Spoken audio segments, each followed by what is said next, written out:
have our 5th grade curriculum choices for the 2022 to 2023 school year. I'm just going to jump right into this.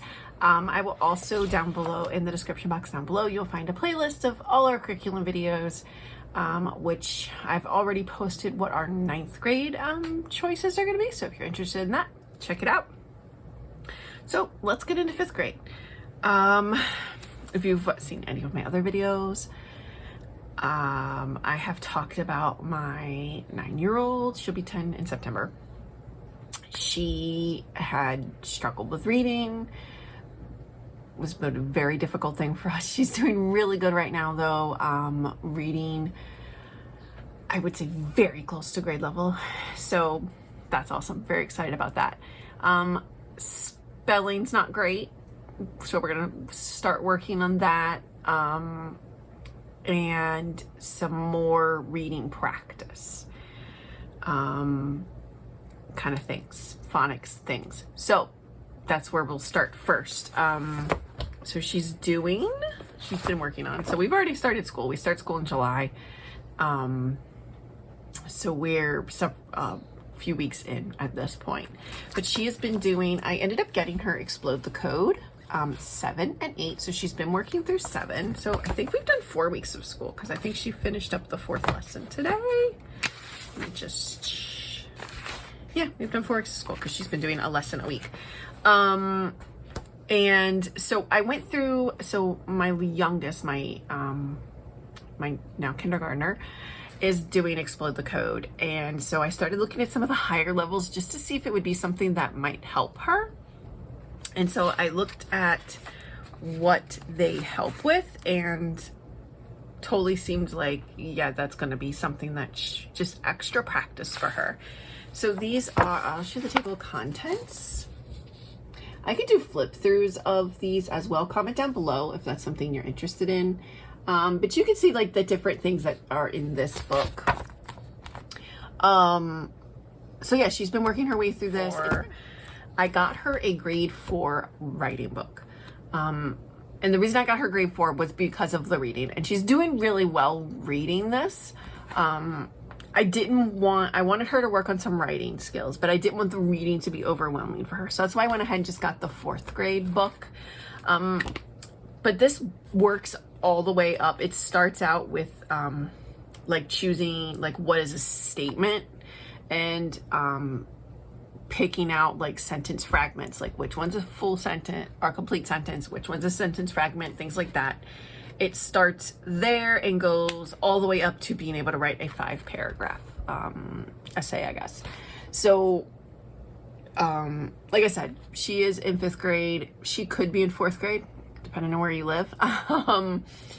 So I went ahead and just got her the 4th grade one, just so the reading part was easier for her. So that wasn't a struggle, and then everything else became more difficult.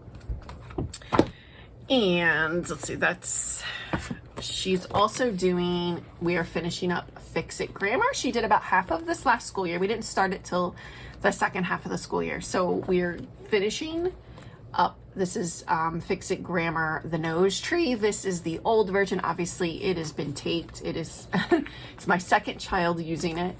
So we have the first 3 books of the old ones. I don't think we'll ever end up getting the new series, the new ones. And from what I'm understanding is that a lot of people are actually seeking out the old ones. I know there's some changes to the new ones that I don't think I would be happy with. Number 1 is that you have to buy the student book. I was happy that I could just buy the teacher guide and print out the student book. So that was awesome. Because then I've been able to use it for multiple children, my 2nd child now. So, yeah, I don't know if I have a flip through this. I'll check in my videos. I don't remember if I've done this, but if you're interested in a flip through of the old Fix It Grammar anyway, and I could talk about in the video like what's different in the new ones. But if you want to flip through of this, let me know, and I can do that for you. So after she's finished this, we are doing Beowulf Grammar from Guest Hollow. I really like the layout. I think she finds some of the illustrations and some of the activities babyish. Like there's some like cutting and pasting and things like that. And she's just like, I'm not having that. And I think it's just to make it more hands-on. I don't find it to be too juvenile. I think she's just not interested in that. So most of that we've been skipping, but most of just like the worksheets and things like that we do. So, and I can also, once we switch over to that, I can do like a little flip through of that because I have a lot of that printed out for her already. And as far as math was, so she had been doing math lessons for Living Education from Masterbooks. But this year I decided to not do that. I don't know what made me decide not to do it. I don't know.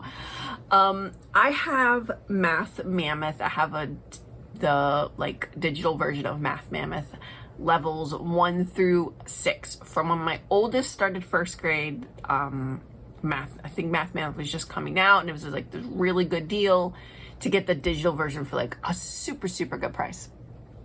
So I ended up doing that. And so I was like, well, I think I used it for her for first grade, and then we switched over to math lessons. So I was like debating back and forth. I'm like, I really want to go back to Math Mammoth. I think it would work well for her. It's a good curriculum, and it just didn't fit my oldest well, but they're complete opposites. I think it's going to be great for her. So we are going to be doing that, the level 5. Now the difference is that math lessons for Living Education, it's a much more gentler approach. They're, in the end, if you've followed it all the way through, in the end you get everything, and it's a good curriculum, and it's substantial enough, I think. But there are some holes. So when you switch curriculum, so looking to switch to Math Mammoth, there were definitely some things. I looked at the 4th grade end of year test. There were things that she hadn't learned yet. And also it's just a different teaching method and a different way the problems are presented and stuff. So I'm having her do the 4th grade end of year test before we move into the 5th grade curriculum, just to kind of introduce her to some of those things and the way it's laid out. But that's the plan, was the plan. But before we do that, someone had posted in like local Facebook group, Beast Academy. I've looked at Beast Academy for years. It just ended up being like working out to be kind of more than I wanted to spend, and I wasn't sure how it would work, but someone was giving this away, so I took it. I was levels 2 and level 3. So this is level 3. It's weird. So when I looked on their website, it says level 3, ages 9 and 10. So I'm like, perfect, that's right where she is, or like 8 to 10 or something along those lines, right? But then when I went to go do like look at the assessment or something to see if there was like an actual assessment or something to see where she was, it said that it was like grade equivalent. So I don't know. Somebody, if you know, comment down below, let me know if you know how it works. Anyway, but she's been working through, so this is 3C, because 3A, the A, we didn't have the actual workbook, and B, they gave, the other mom gave me the workbook, but it was already almost all completely filled out. So we're like, because this isn't like where she is, it is probably a lower level than where she needs to be. We'll just skip to 3C. I looked at like the topics for those two, and I'm like, I don't think she's gonna miss anything. So we just jumped in here, and she's doing well. She's doing really well with it. And if you're not familiar, it is kind of like a graphic novel style. And you read, and then there's a workbook that you do problems in. So she's doing really well. It is very different than math lessons for Living Education in that just the way the problems are presented, the wording of things, the way they have you do the work, but I like it, and I think she likes it, and she's been working on something this whole week that every day I had to sit and like walk her through every step of it. And then finally today she was able to do it on her own, so that's awesome. So like I said, this isn't, I don't think this is, it's definitely not 5th grade level, but some of the topics are things that definitely could be in 5th grade. Like I think it's like this weird, definitely, I don't think it's 3rd grade unless these kids are really smart.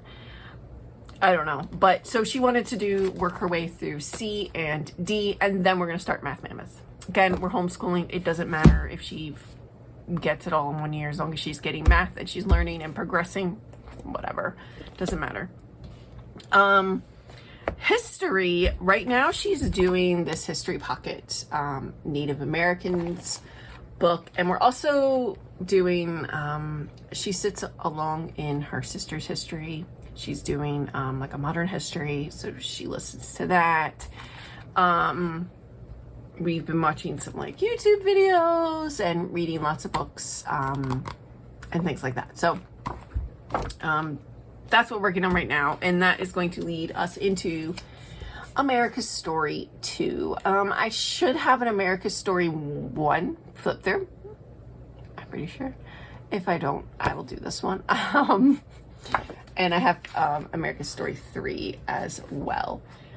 So yeah, so we're just going to be, I got to sit down and plan it out, but we're going to be reading this and then doing worksheets and projects and stuff to go along with it. I did not get the workbook that goes with it. It was just, I found that in America's Story 1, we just weren't using most of the pages. So I decided not even to buy it this time. I think that's mostly it. She's been doing some typing on typing.com. She's doing coding. She has like a I'll grab it.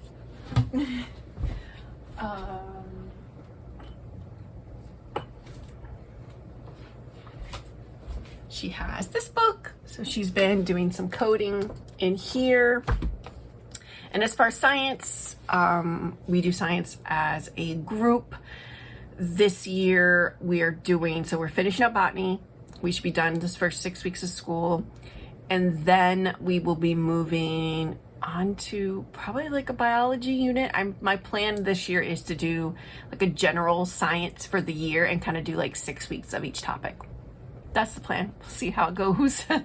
But we do that all as a group, and I just beef it up a bit for my 9th grader and simplify it a little bit for my kindergartner. So it's more, it's kind of focused at like that 5th grade level, and then I kind of change it and adapt it for the other two.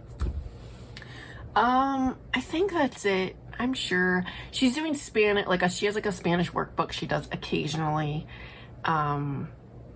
And is that it? I think that's it. That's the main meat of the curriculum, and there's always other learning going on all day long. So yeah, so that's our 5th grade curriculum choices for this not next school year. It may be next for some of you, but it's our current school year. So for the 2022 to 2023 school year. If you like this video, if you like all the homeschool stuff and book hauls and things like that, please subscribe and definitely give this video a thumbs up, and I'll see you guys in the next video. Bye.